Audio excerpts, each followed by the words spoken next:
A lot of people don't know or realise that Gurrumul plays guitar upside down, backwards. We've been trying to work out how hard that is. And the other night in the dressing room we actually tried it backwards.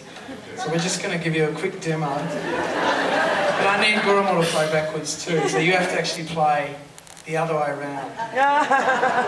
We're going to try a bit of a song called Wipeout.